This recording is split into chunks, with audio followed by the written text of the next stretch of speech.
शांति। आज हम चर्चा करेंगे। एक विशेष प्रश्न आया है।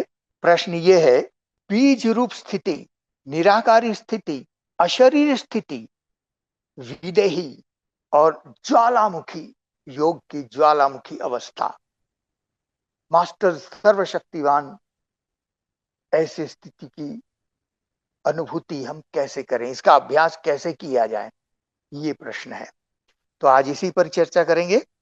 देखिए, ये जितनी भी स्थिति का वर्णन यहाँ किया गया, बीज रूप, बिंदु रूप, अशरीरी, निराकारी, विदेही और ज्वाला रूप, ये सभी एक ही अवस्था का नाम है।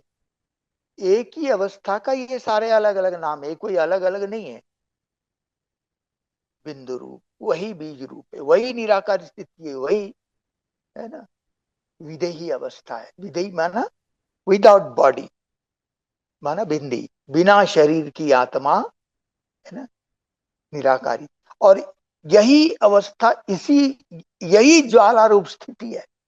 और जब इन अवस्थाओं का हम अनुभूति कर लेते हैं, इन योग के ऐसे अभ्यास कर लेते हैं, इसी का जो रिजल्ट है, वो रिजल्ट है मास्टर सर्वशक्तिवान स्थिति की अनुभूति।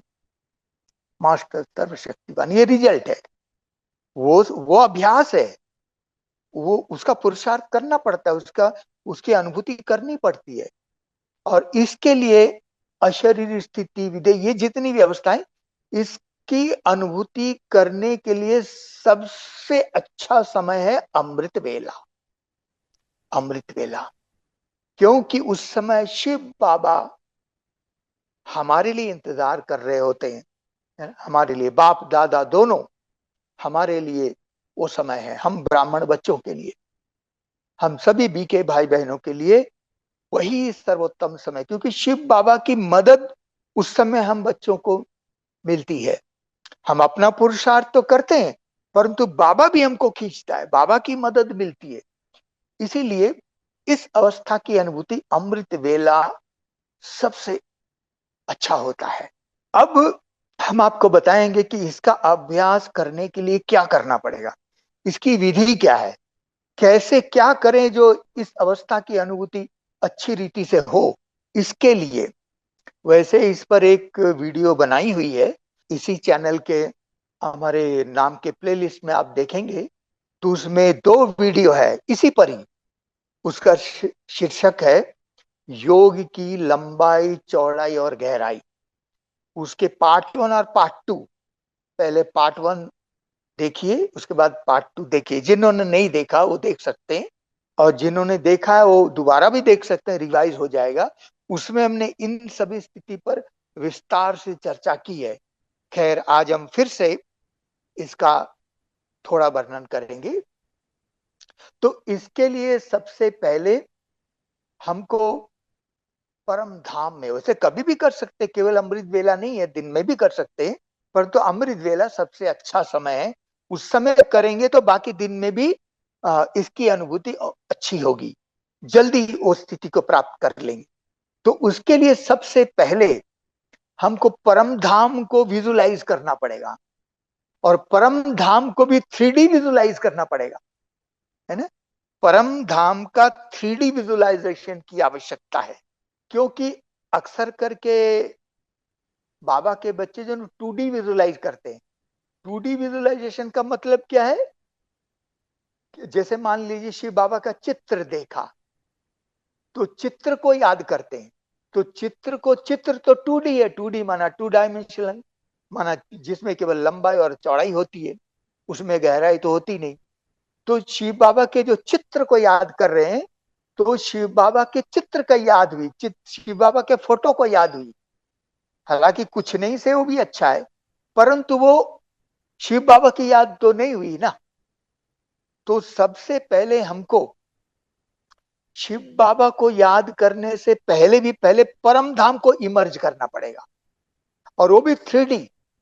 अर्थात परम धाम केवल ऊपर नहीं, ऊपर नीचे आगे पीछे चारों तरफ है। क्योंकि जो साकार मनुष्य लोग है ना, उसके चारों तरफ परम धाम है, ऐसे है, ऐसे है, ऐसे पूरा चारों तरफ। तो ये साकार मनुष्य लोग बीच में है, उसके चारों तरफ परम धाम है, और बीच में थोड़ी सी जगह सूक्ष्म तन है। तो हमको मन बुद्धि से, क्योंकि जब हम योग लगाते हैं तो आत्मा शरीर छोड़ के परम धाम तो नहीं जाएगी, वो तो फाइनल जब विनाश होगा तब जाएगी। परंतु परम धाम की अनुभूति और शिव बाबा की प्रेजेंस की अनुभूति करने के लिए परम धाम को हम यहां इमर्ज करते हैं, अर्थात विजुलाइज करते हैं। बुद्धि रूपी नेत्र से परम धाम को विजुलाइज करना, और वो भी 3D, अर्थात परम धाम आगे आगे नहीं, आगे, क्योंकि आगे पीछे ऊपर चारों तरफ है। तो जब तक परम धाम को 3D विजुलाइज नहीं करेंगे तब तक ये अनुभूति नहीं हो पाएगी कि मैं आत्मा परम धाम में हूं। और जब तक ये अनुभूति नहीं होगी कि मैं परम धाम में हूं, तब तक निराकार स्थिति की अनुभूति हो ही नहीं सकती, नॉट पॉसिबल। बिंदु रूप की स्थिति की अनुभूति हो ही नहीं सकती। तो पहले जैसे फोटो के पीछे बैकग्राउंड होता है ना, तो बिंदी ज्योतिर्बिंदु, सफेद ज्योतिर्बिंदु, है ना, और उसके बैकग्राउंड में पहले सुनहरा लाल रंग का प्रकाश, है ना, स्वतः प्रकाशित, है ना, सेल्फ ल्यूमिनस लाइट, सुनहरा लाल रंग का, जिसको ब्रह्म महातत्व कहते हैं। तो उसको पहले विजुलाइज करना पड़ेगा, 3D विजुलाइज करना पड़ेगा। और परम धाम को विजुलाइज करने के बाद उसी ब्रह्म तत्व के सूक्ष्माति सूक्ष्म कण से भी सूक्ष्म मैं ज्योतिर्बिंदु आत्मा हूं, ये विजुलाइज करना पड़ेगा। पॉइंट ऑफ लाइट सामने परम धाम में सफेद अति सूक्ष्म परम धाम का जो सूक्ष्माति सूक्ष्म कण होगा ना, उससे भी सूक्ष्म मैं ज्योतिर्बिंदु आत्मा हूं, ये विजुलाइज करना पड़ेगा।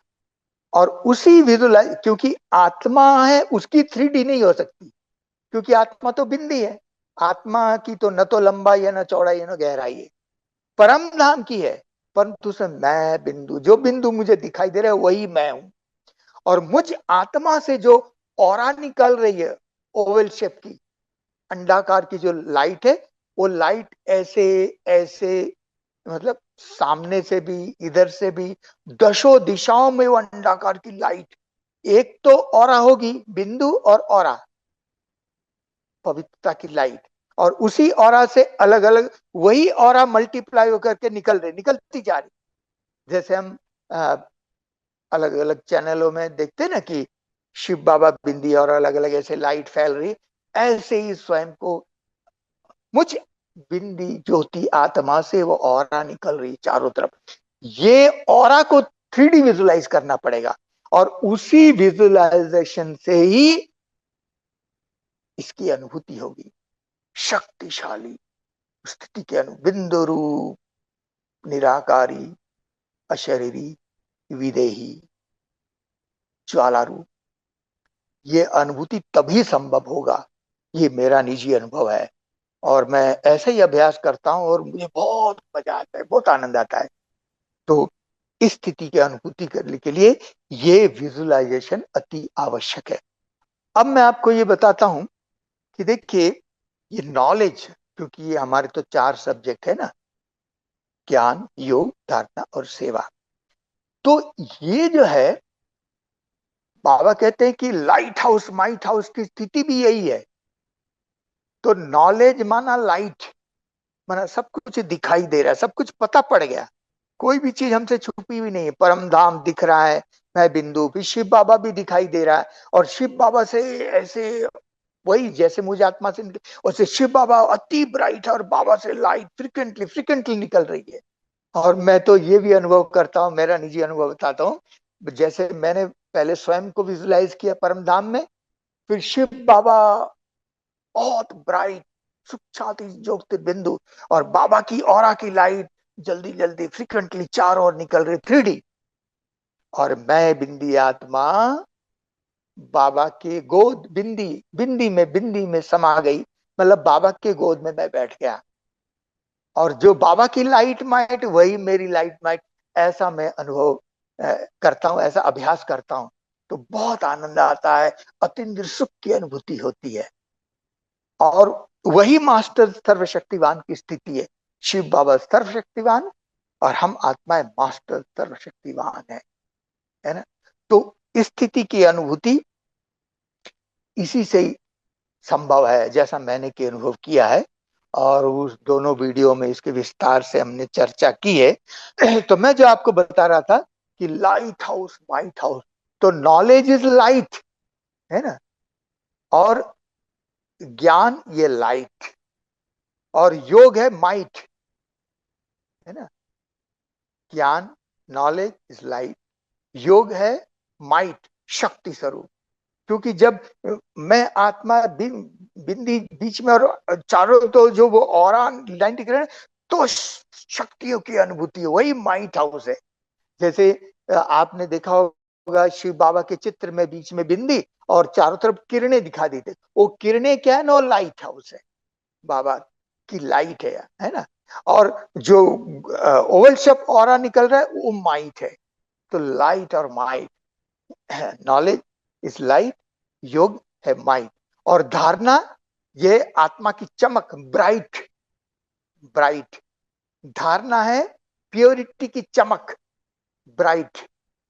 और सेवा जो चौथा सब्जेक्ट है, सेवा है हाइट, हाइट मतलब दातापन की स्थिति। शिव बाबा दाता है, पर बच्चों को कैसे देगा, दूसरी दुनिया की आत्माओं को भी कैसे देगा। तो जब हम दाता रूप, फरिश्ता स्वरूप, और या फिर ये बिंदु रूप, इन सब के इस स्थिति में रह करके जब लाइट माइट पूरे विश्व में फैला रहे होते हैं, और उसी उसी से उसी वाइब्रेशन से पवित्र वातावरण का, वायुमंडल का निर्माण करने की सेवा करते हैं, तो जब उस हाइट में परम धाम कितनी ऊंची ऊंची, कितना ऊंचा है ना, ऊंचा स्थान है, ऊंची स्थिति है, तो वह हमारी हाइट, दातापन की स्थिति। तो ये हम इन स्थितियों का अनुभव इन्हीं अभ्यास से कर सकते हैं। और ये जो हमने आपको बताया, लाइट, माइट, ब्राइट और हाइट, ज्ञान, योग, धारणा और सेवा, उसी स्थिति से ये चारों जो है हमारा सब्जेक्ट इजीली हम ये कर सकते हैं, है ना। चारों सब्जेक्ट में मार्क्स ले सकते हैं, एक ही बिंदु रूप स्थिति में स्थित रह करके, है ना, ये हो सकता है। ओम शांति।